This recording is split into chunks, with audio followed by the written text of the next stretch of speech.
In this series of interviews about containing the uncertainty at the heart of adaptive work, you'll hear from my colleagues about what happens when we come face to face with what we don't know, about leveraging purpose as an anchor and using your authority well in moments of anxiety and uncertainty, noticing the ways that negative emotions get amplified across systems and activated in you, and what it takes to truly build an environment for creativity, adaptation, and innovation to emerge. One way I know that sometimes people will talk about adaptive leadership is by beginning with acknowledging the gap between where we are and where we want to be. And for you, at least in your latest book, you're talking a bit about the concept of the edge. Can you talk about the edge and how you use that concept both for yourself and as a way of helping people to use this framework more fully? So the edge is a metaphorical way to explain the experience we have when we come to the end of what we know, when we come face to face with the unknown, which happens almost, if you think about it, it happens every day in our lives. We just pretend that we know. we pretend we have the answers, because otherwise we would not survive. We wouldn't be able to manage our workplaces. We wouldn't be able to manage, situations in our families. But this illusion that we know is I think at the heart of being a human being. So the edge for me signifies the solid ground on which we've traveled. If you imagine yourself being on this path and you come to a point where you cannot go any further, the sea is beyond the edge. The cliffs tumbling down, and then there's nothing. There's no, you can't keep going any further. And normally when you get there, there are no maps, no one to show you the way. So there's nothing that points to how you should proceed.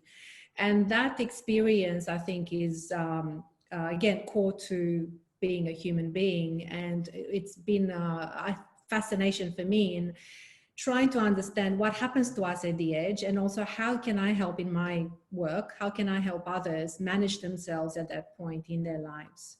And that point is not fixed. For me, the edge is not a static place. Once you've got there, what do you do next? But there are multiple edges that we go through in our lives whenever we have big questions that don't have ready-made answers, whenever we're grappling with something that is unclear, what the best way forward is. I think the first part of that is the awareness that we're at the edge, because I think many of us are not actually fully aware that we have got to this, we get into a state, we get into a mood, we may feel lost, or we may feel disoriented, we may feel hopeless or anxious. So those feelings may be giving us clues that we are actually being faced with something that requires a different way of proceeding, not the usual way of fixing, solving, putting structures in place, goals, planning. So that awareness, I think, for me is really important. That precedes any holding that we can do for ourselves and for others. So, and I also think that awareness comes from this idea of a watchful attention. That if we train ourselves to be paying attention to what is happening around us, then we can be better prepared to catch those moments when we need to do something else, something different than the normal reactions. So watch for the patterns of control, because that's what most of us go for. That jumping into quick action or strong action, that pattern of control, that desire for control is very, very strong at the edge. I think that minimal intervention or minimal way of interacting with others or acting is possibly more beneficial in that fluidity and complexity and uncertainty than like a strong big gesture or thrashing around in panic. I think that containment works at a point where we can actually notice our tendency to react, to seek the answer, to jump in with a quick fix. And then the idea that actually if we can hold ourselves a bit longer in that space of uncertainty, maybe a little bit uncomfortable, then actually the next steps forward will emerge from that. So I think depending on your role in an organization, whether, you know, if you're managing a team or if you have a role of authority in your community or in your family, I think authority has a really important role to play in providing that containment. And for me, I think it is opening up the space for conversation to occur. I think the tendency for authority in these situations where there's heightened anxiety is to actually control. As I said, we're talking about control and putting structures in place, but actually by allowing it to surface, it's counterintuitive, but actually allowing for people to share how they are going. There is this element of shared understanding of what we're actually going through that then leads to people feeling like they know what they need to do next. And, you know, the idea that I need to have the answers, or I need to do this alone, or I can't reveal that I'm struggling, all of that becomes an impediment to growth and accessing the wisdom that we're immersed in if we're willing to open up to it. That's the holding environment. People feel like people are looking out for me, they're taking care of me, they're holding me accountable, because that's part of the holding environment. Is it's not just anything goes, but how do I have the focus, the attention, and the direction that I need to do my job well, and not feel like if something goes wrong, I'm a dead person. Because under that kind of duress, forget curiosity, increased stress, decreased creativity, zippity-doo-dah on innovation. And so all the things that we say we want from people, we have a hard time thinking about, well, how do I create the conditions to maximize those, other than just say to people, well, Jill, you should be more curious. How do people build their capacity to weather uncertainty? What do you think are the, you know, because you and I, we're both in the business of trying to help people stand up in the face of challenges that are wrought with uncertainty, wrought with loss. I would say, Jill, one of the fundamental principles I've learned about this, and it's been, you know, it's now becoming clear through neuroscience as, you know, the study of the brain becomes more and more possible with technology. That fundamental mantra, you know, that for neuroscience, that energy flows where attention goes. So to me, the key, I think a fundamental challenge of leadership is, where is the energy in any individual or the system? If the energy is on, you know, the trauma or the fear or the emotion of being lost, all the energy, you know, all the chemical in the body, the electrical circuits of the body are all lined up in those emotions. So to me, one of the things I've learned is how that the exercise of leadership is very much about connecting people to purpose.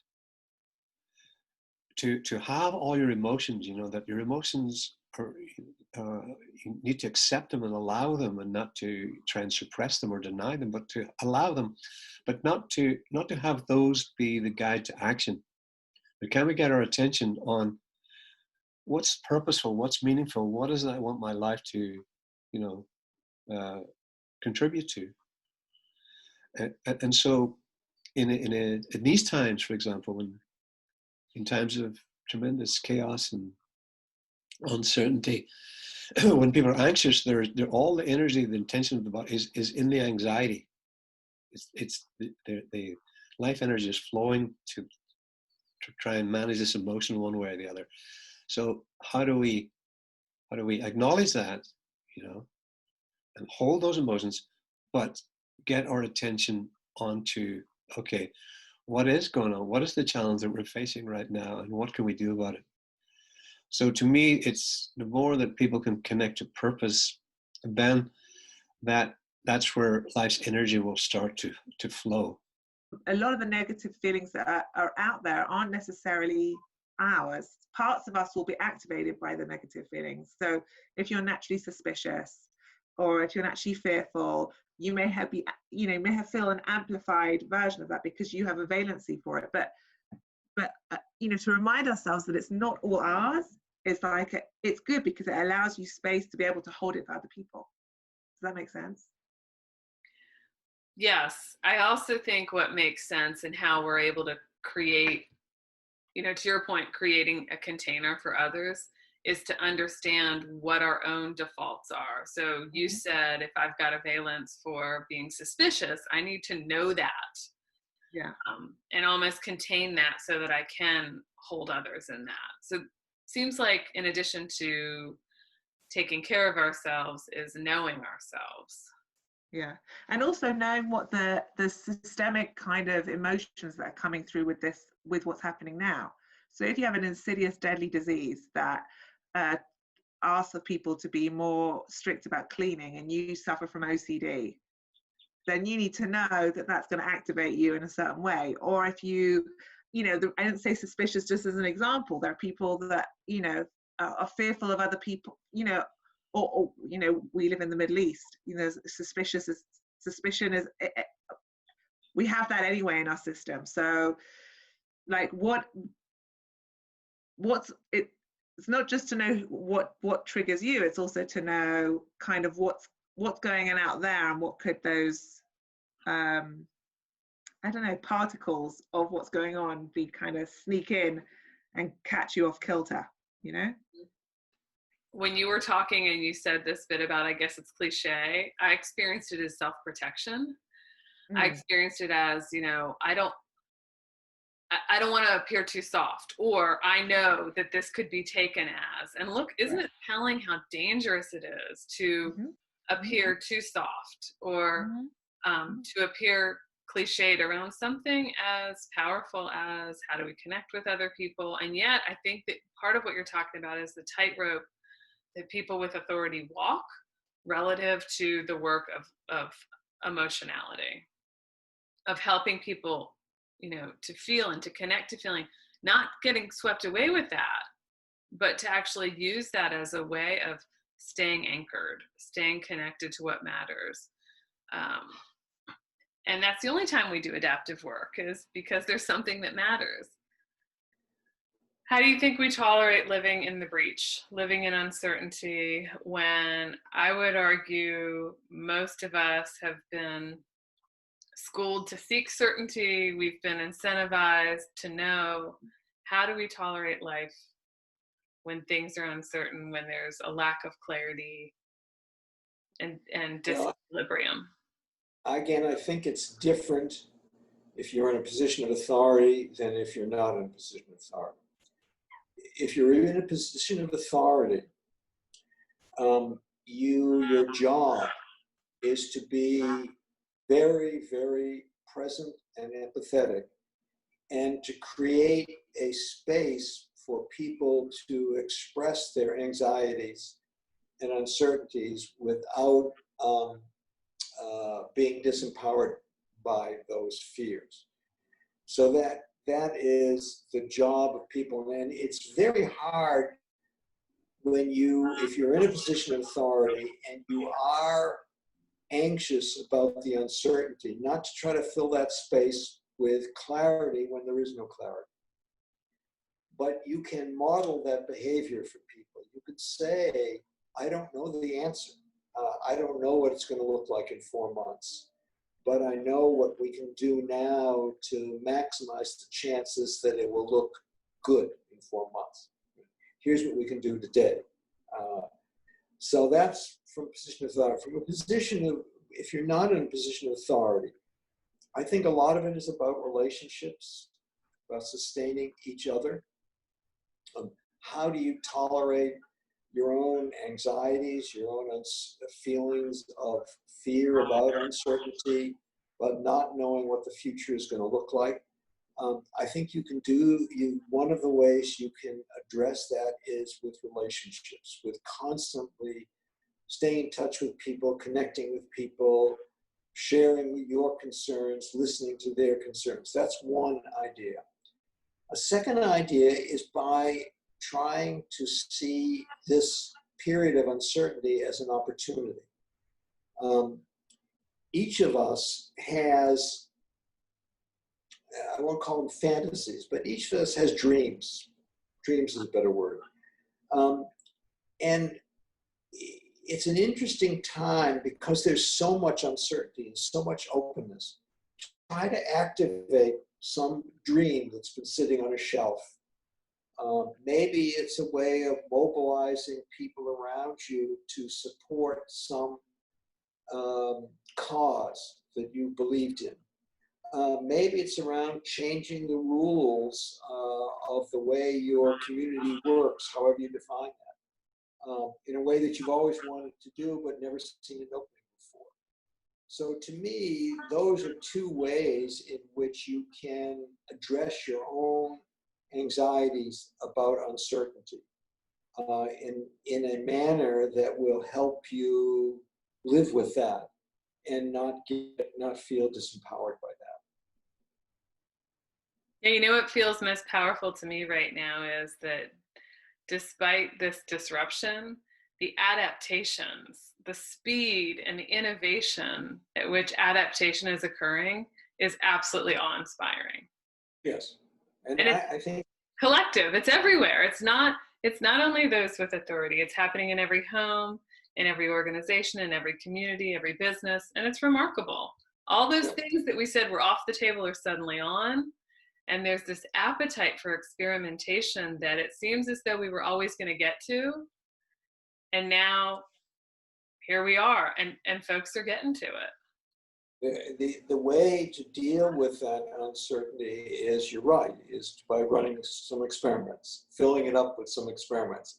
Let's try this, let's try that, let's try this, let's try that. And I think that's a way of both taking advantage of the uncertainty, but also addressing your own tolerance for it. You know, you're not sitting back wallowing in it, but you're trying to see it as an opportunity.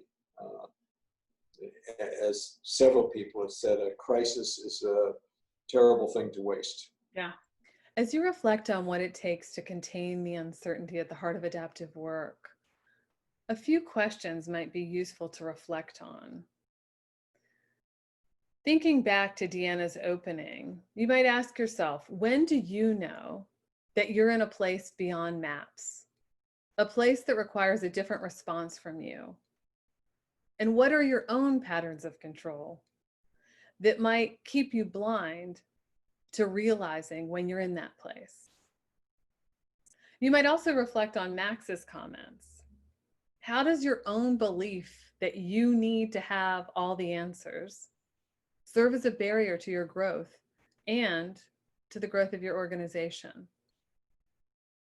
You might think back as well to some of the questions Jeff raises. What would have to shift for curiosity, creativity, and innovation to be more fully realized in your organization? And I might encourage you to think about Hugh's comments. If energy flows where attention goes, where is your energy going? How purposeful is your flow of energy? I think too back to Sarah's comments. And I wonder what feelings out there get easily activated in you?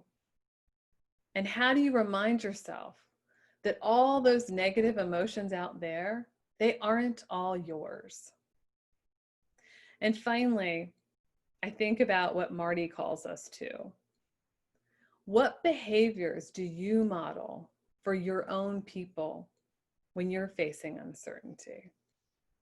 What dream is sitting on a shelf in your life? And what experiments might you engage in right now to give that dream of yours a little more of the air that it deserves?